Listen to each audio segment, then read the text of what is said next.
Asupan gizi menjadi salah satu faktor penyebab stunting. Namun pemberian gizi seimbang jika tidak dibarengi dengan kebersihan dan higienisnya, makanan yang dihidangkan justru akan berpengaruh buruk bagi kesehatan.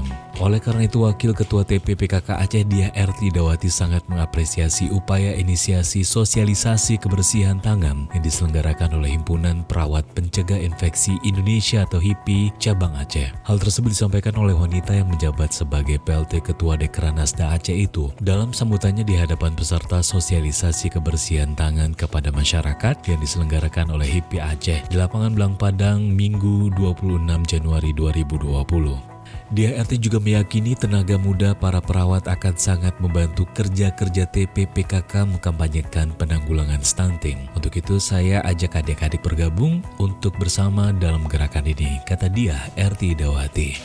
Jari gosok memutar, ibu jari gosok memutar.